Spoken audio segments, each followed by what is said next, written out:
د الفاتح مبارکه سوره چې د قرآن عظیم الشان 43مه سوره ده په مدینه منوره کې را نازله شوې ده. 29 مبارک آیاتونه لري. تلاوت او پښتو ترجمه یې له لومړي آیت څخه اورئ. بسم الله الرحمن الرحيم. إنا فتحنا لك فتحا مبينا ليغفر لك الله ما تقدم من ذنبك وما تأخر ويتم نعمته عليك ويهديك صراطا مستقيما وينصرك الله نصرا عزيزا. ای پیغمبره مونږ تا ته ښکاره فتحه درکړه تر څو چې الله ستا له مخکنۍ وروستنۍ هرې ګناه نه در تیر شي او پر تا باندې خپل نعمت بشپړ کړي او تا ته سمه لاره در وښیي او له تا سره قوي مرسته وکړي. هو الذي أنزل السكينة في قلوب المؤمنين ليزدادوا إيمانا مع إيمانهم ولله جنود السماوات والأرض وكان الله عليما حكيما. همغه ذات دی چې د مؤمنانو په زړونو کې ډاډینه واچوله تر څو چې د خپل ایمان ترڅنګ هغوی د یو بل ایمان زیات کړي.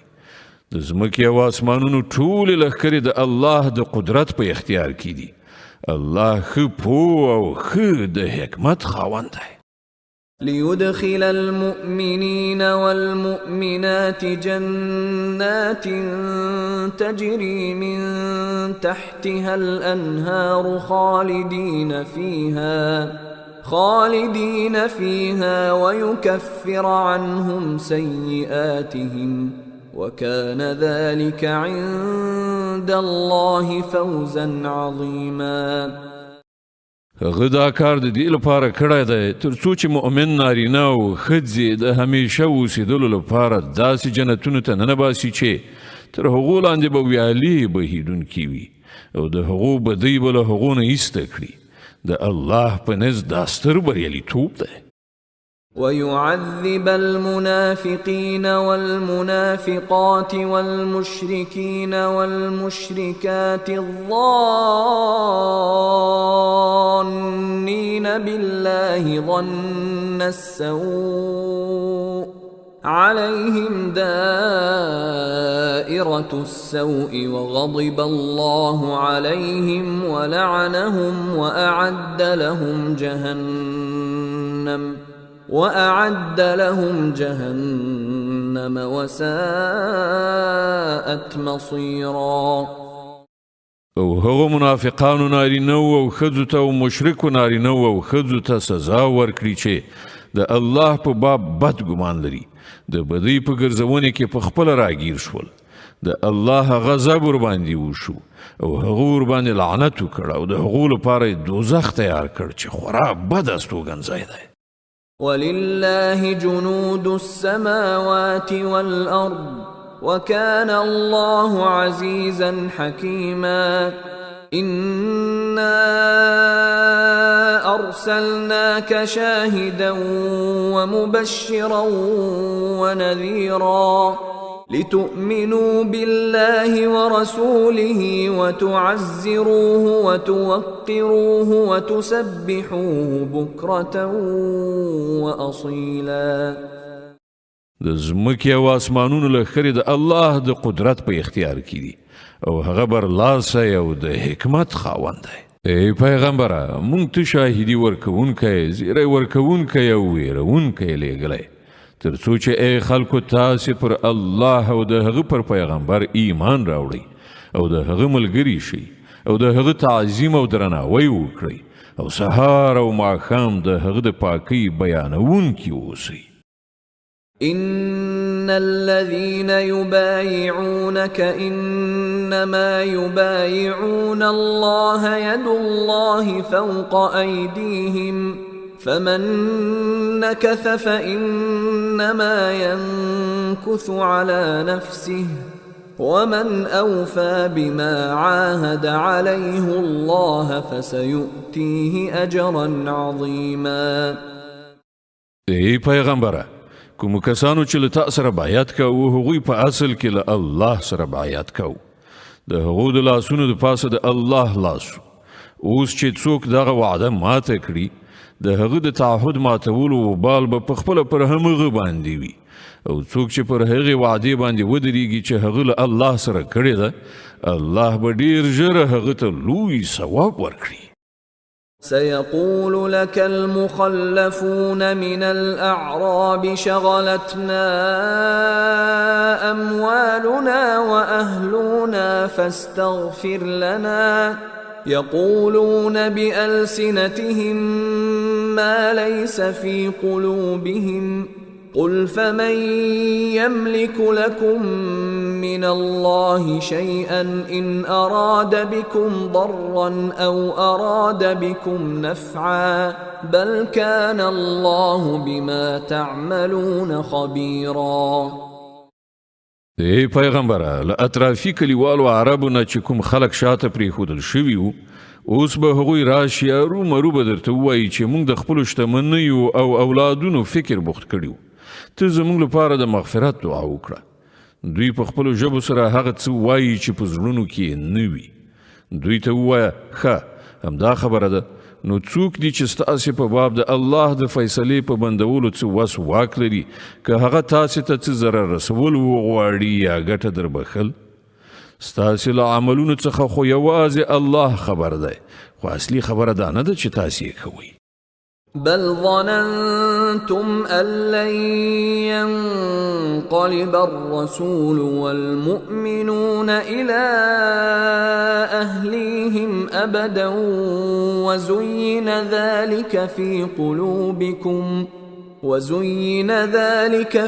قلوبكم وظننتم ظن السوء وكنتم قوما بورا. ومن لم يؤمن بالله ورسوله فإنا أعتدنا للكافرين سعيرا. بلکې تاسې داسې وګڼله چې پیغمبر او مؤمنان به خپلو کورنیو ته بیرته راونه شي ګرځېدلی، او دغه ګمان ستاسې په زړونو کې ډېر ښه ولګېد، او تاسې ډېر بد ګمان وکړ، او تاسې تباه کېدونکي خلک یئ. پر الله او د هغه پر پیغمبر باندې چې کوم خلک ایمان نه لري، د دغسې کافرانو لپاره مونږ بل شوی اور تیار کړی دی. ولله ملك السماوات والأرض يغفر لمن يشاء ويعذب من يشاء وكان الله غفورا رحيما. د آسمانونو او ځمکې د پادشاهۍ مالک الله دی، چاته چې خوښه شي بخښنه کوي او چاته چې وغواړي سزا ورکوي. الله بخښونکی او مهربان دی. سيقول المخلفون إذا انطلقتم إلى مغانم لتأخذوها ذرونا نتبعكم يريدون أن يبدلوا كلام الله قل لن تتبعونا كذلكم قال الله من قبل فسيقولون بل تحسدوننا بل كانوا لا يفقهون إلا قليلا. کله چې تاسې د ولجې ترلاسه کولو لپاره ولاړ شئ، نو دغه بیرته پاتې کیدونکي خلک به تاسې ته ارومرو ووایي چې مونږ هم له ځانه سره تلو ته پرېږدئ. دوی غواړي چې د الله فرمان بدل کړي. دوی ته په ډاګه ووایه چې تاسې هیڅکله له مونږ سره نه شئ تللی، الله لا د مخه دا فرمایلی دي. دوی به ووایي چې نه، بلکې تاسې پر مونږ حسد کوئ، په داسې حال کې چې خبره د حسد نه ده، بلکې دوی په سمه خبره بیخي لږ پوهیږي. قل للمخلفين من الأعراب ستدعون إلى قوم أولي بأس شديد تقاتلونهم أو يسلمون فإن تطيعوا يؤتكم الله أجرا حسنا وإن تتولوا كما توليتم من قبل يعذبكم عذابا أليما. دغو بیرته پاتې کیدونکو اطرافي عربو ته ووایه چې ډیر ژر به تاسې له داسې خلکو سره د جنګېدو لپاره وبلل شئ چې ډیر قوي دي، یا به تاسې له هغو سره جګړې ته دوام ورکوي یا به هغوی غاړه ږدي. په هغه وخت کې که تاسې د جهاد د حکم اطاعت وکړ نو الله به تاسې ته غوره اجر درکړي، او که تاسې په همغه شان مخ واړو لکه چې څنګه مو مخکې اړولی دی نو الله به تاسې ته دردناکه سزا درکړي. ليس على الأعمى حرج ولا على الأعرج حرج ولا على المريض حرج ومن يطع الله ورسوله يدخله جنات تجري من تحتها الأنهار ومن يتول يعذبه عذابا أليما. کوړوند ګوډ او ناروغ جهاد ته لاړ نشي نو څه باک نشته. څوک چې د الله او د هغه د پیغمبر اطاعت وکړي الله به هغه په هغو جنتونو کې ننباسي چې تر هغې لاندې به ویالې بهیږي، او څوک چې مخ واړوي هغه ته به دردناکه سزا ورکړي. لقد رضي الله عن المؤمنين إذ يبايعونك تحت الشجرة فعلم ما في قلوبهم فأنزل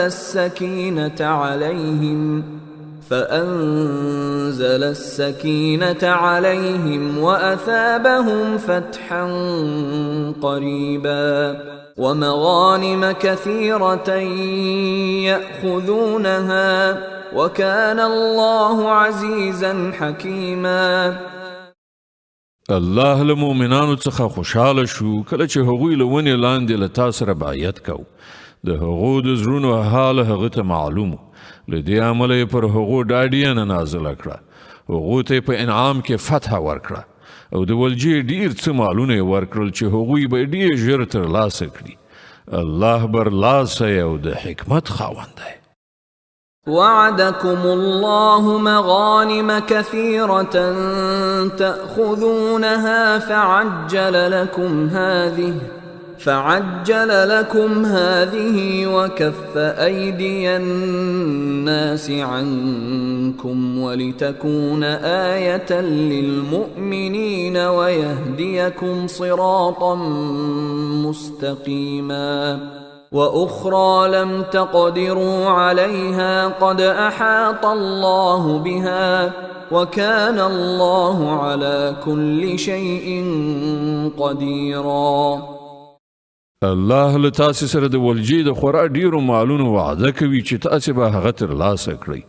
په سمدستي ډول خو دغه فتح هغه تاسې ته درکړه، او ستاسې پر خلاف د خلکو لاسونه له راپورته کېدلو څخه منع کړل تر څو چې دا د مؤمنانو لپاره یوه نښانه شي، او الله تاسې ته د سمې لارې هدایت درکړی. په دې سربیره هغه له تاسې سره د نورو داسې ولجو هم وعده کوي چې پر هغه باندې تر اوسه پورې تاسې نه یې قادر شوي، او الله هغه ایثار کړي دي. الله په هر څه قادر دی. ولو قاتلكم الذين كفروا لولوا الأدبار ثم لا يجدون وليا ولا نصيرا. دغه کافران که په دې وخت کې له تا سره جنګېدلي وای نو ارومرو به یې شاړولې وه، او هیڅ ملاتړ او مرستندوی به یې نه و موندلی. سنة الله التي قد خلت من قبل ولن تجد لسنة الله تبديلا. دا د الله کړن لاره ده چې له پخوا زمانو را روانه ده، او ته به د الله په کړن لاره کې هیڅ بدلون نه مومې.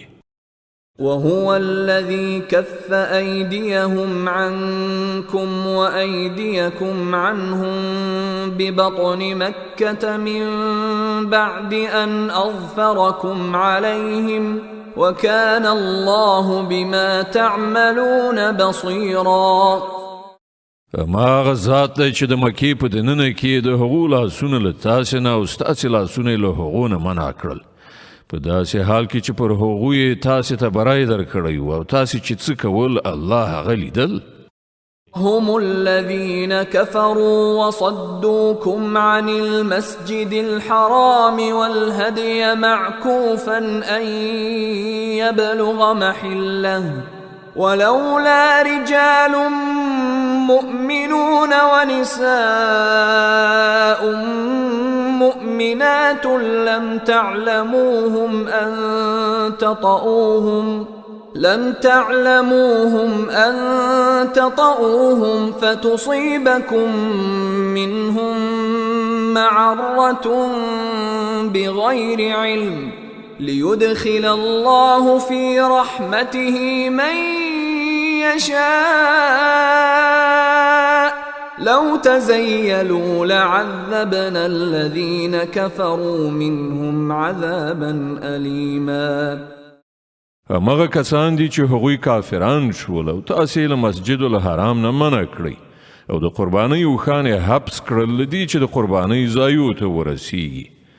که په مکه کې داسې نارینه او ښځې موجودې نه وای چې تاسې نه پیژنئ او که دا خبره نه وای چې په ناآګاهانه ډول به تاسې هغوی پامال کړئ او په دې سره به پر تاسې پړه راشي نو الله به تاسې ته اجازه درکړې وای چې د زور له لارې تاسې مکې ته ننوتلي وای. مخنیوی د دې لپاره وشو تر څو چې الله چې څوک وغواړي په خپل رحمت کې داخل کړي. هغه مؤمنان که بیل شوي وای نو د مکې له خلکو نه چې کوم کسان کافرانو هغو ته به مونږ ارومرو سخته سزا ورکړې وه. إذ جعل الذين كفروا في قلوبهم الحمية حمية الجاهلية فأنزل الله سكينته على رسوله وعلى المؤمنين وألزمهم كلمة التقوى وكانوا أحق بها وأهلها وكان الله بكل شيء عليما. همدا دلیل دی چې کله چې دغو کافرانو په خپلو زړونو کې جاهلانه دریځ ټینګ کړ نو الله پر خپل پیغمبر او مؤمنانو باندې ډاډینه نازله کړه او مؤمنان د تقوا د خبرې پابند وګرځول چې هغوی د هغې زیات حقدار او اهلو. الله د هر شي علم لري. لقد صدق الله رسوله الرؤيا بالحق لتدخلن المسجد الحرام إن شاء الله آمنين محلقين رؤوسكم ومقصرين لا تخافون فعلم ما لم تعلموا فجعل من دون ذلك فتحا قريبا. په واقع کې الله د خپل پیغمبر دغه خوب رښتیا کړ چې که الله وغواړي تاسې به ارومرو مسجد حرام ته د پوره امنیت سره ننوځئ. خپل سرونه به وخورئ او ویښته به لنډ کړئ او پر تاسې به هیڅ ویره نه وي. هغه په هغې خبرې پوهېده چې تاسې ورباندې نه پوهېدلی. له دې امله هغه د خوب پوره کېدو نه مخکې تاسې ته دغه نږدې فتحه در په برخه کړه. هو الذي أرسل رسوله بالهدى ودين الحق ليظهره على الدين كله وكفى بالله شهيدا. ما غد الله ذات دی چې خپل پیغمبر له هدایت او حق دین سره لېږلی دی تر څو چې هغه پر ټولو ادیانو باندې غالب کړي او په دې حقیقت باندې د الله شاهدي کافي ده. محمد رسول الله والذين معه أشداء على الكفار رحماء بينهم تراهم ركعا سجدا يبتغون فضلا من الله ورضوانا سيماهم في وجوههم من أثر السجود ذلك مثلهم في التوراة ومثلهم في الإنجيل كزرع أخرج شطأه فآزره فاستغلظ فاستوى على سوقه يعجب الزراع ليغيظ بهم الكفار وعد الله الذين آمنوا وعملوا الصالحات منهم مغفرة وأجرا عظيما. محمد الله پیغمبر دی او کوم کسان چې له هغه سره ملګري دي هغوی پر کافرانو سخت او په خپلو منځو کې خواخوږي دي. ته چې کله هغوی ګورې په رکوع او سجده او د الله د فضل او د هغه د رضا په طلب کې بوخت مومي. د سجدو نښې نښانې د هغو پر مخونو موجودې دي چې په هغې سره هغوی بیل پیژندل کیږي. دا دی د هغو صفت په تورات کې او په انجیل کې د هغو مثال داسې ورکړ شوی دی چې ګواک یو کښت دی چې لومړی هغه خپلې څانګې راباسي بیا یې هغې ته قوت او وده ورکړه بیا هغه مخ په پخېدو شو بیا هغه پر خپل تنې باندې ودرېد. هغه کروندګر خوشحالوي تر څو چې کافران د هغو په تقوی او سمسورتیا باندې له غوسې وسوځي. د دغې ډلې خلک چې ایمان یې راوړی دی او نیک عملونه یې کړي دي الله د دوی سره د بخښنې او لوی اجر وعده کړې ده.